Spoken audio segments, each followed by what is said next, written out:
Welcome back to Recitation. Today we're going to talk about some rules of logarithms that you're going to need to remember. We're going to prove why one of them is true, and then I'm going to ask you to use these rules to take a derivative of a function. So let's just look at these rules first.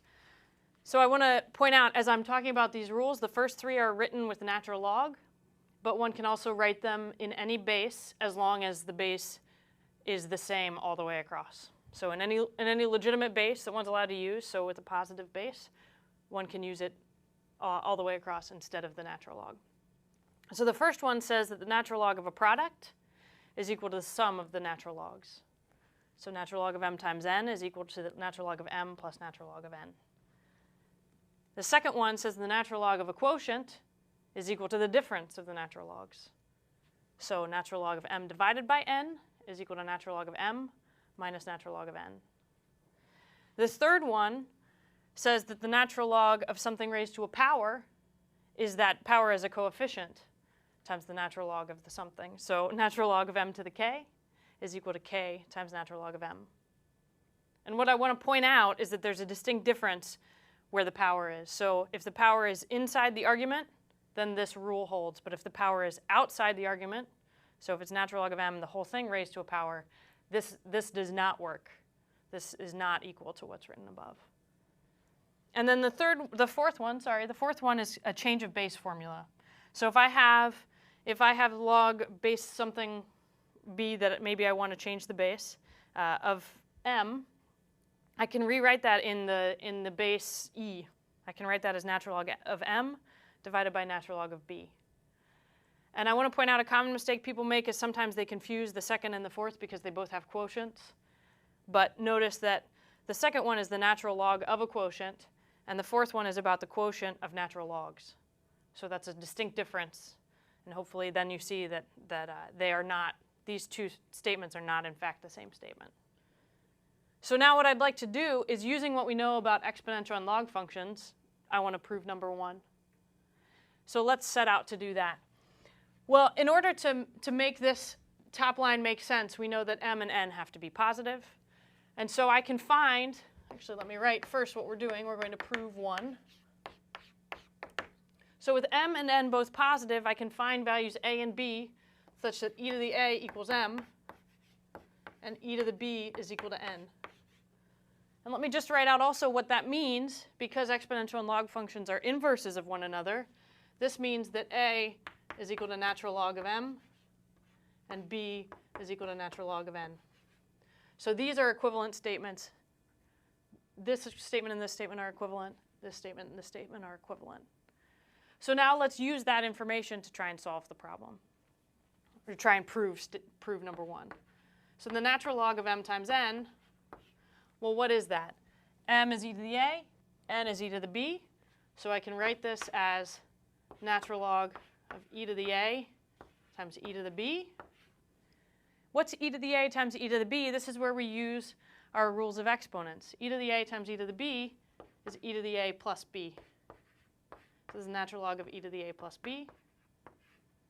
And now, what's the point? The point is that natural log and exponential functions are inverses of one another. Or natural log of e to the x is x.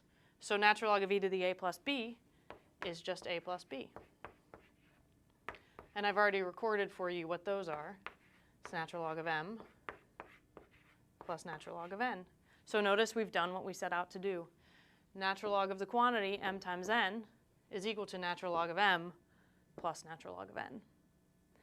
And in a similar flavor, one could immediately do number two.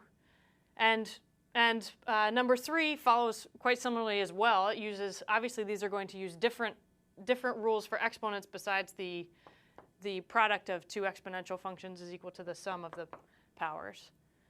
It's going to use some of those other rules. And I believe that some of these other things might actually also be proven in a later lecture in the actual course. So you'll see these, but I would say you might want to try and prove 2 and 3 at least on your own. Might be helpful to look at how those work using the same kind of rules here. So now what I'd like us to do is, using these rules, I'd like us to take a derivative. So what I want us to look at is y equals the square root of x times x plus 4 and we'll just assume that x is bigger than 0. And I want you to find y prime. Now you could do this just brute force cranking it out, but I'd like you to try and use the log differentiation technique in order to find this derivative. I'll give you a moment to do it, and then I'll come back and I'll show you how I do it.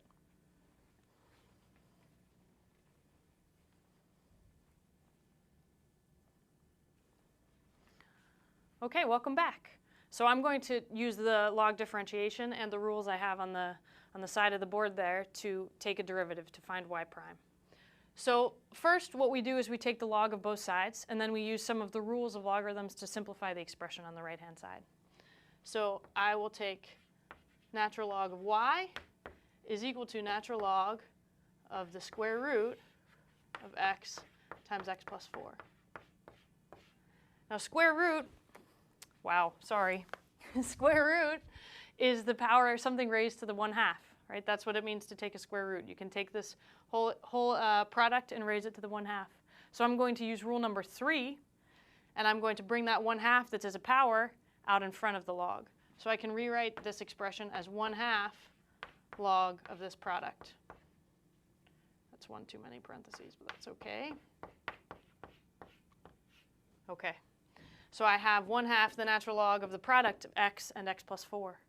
So now I'm going to use rule number 1, which changes the natural log of a product into the sum of the natural logs. And I can rewrite this as 1/2 natural log x plus 1/2 natural log of the quantity x plus 4. Essentially what I'm doing here is I have to distribute this 1/2 because I had one term, and then I'm going to have two terms that are added together, but the 1/2 applies to both of them. So now I have this nice setup. I have natural log of y is equal to something in terms of x, and now I can take the derivative of both sides. Now remember, I want to find y prime, so there's some implicit differentiation going on. So let's just be careful when we do that. If I take the derivative of this side, I don't just get y prime, I get y prime over y. Where does that come from? Well, d dx of this expression is the derivative of the natural log evaluated at y, then times the derivative of y. You've seen this, I think, a lot by now, but just to make sure you understand where both of those come from. So when I take the derivative here, I get y prime over y. When I take the derivative here with respect to x, well, derivative of natural log of x is just 1 over x. So I get 1 over 2x. And then the derivative of natural log of x plus 4, if I use the chain rule, I get 1 over x plus 4 times the derivative of x plus 4, which is still just 1. So I get 1 over 2 times x plus 4. So now I wanted us to find y prime.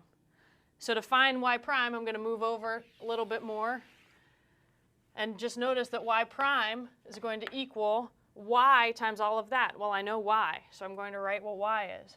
Y is the square root of x times x plus 4 times this quantity, 1 over 2x plus 1 over 2 times x plus 4.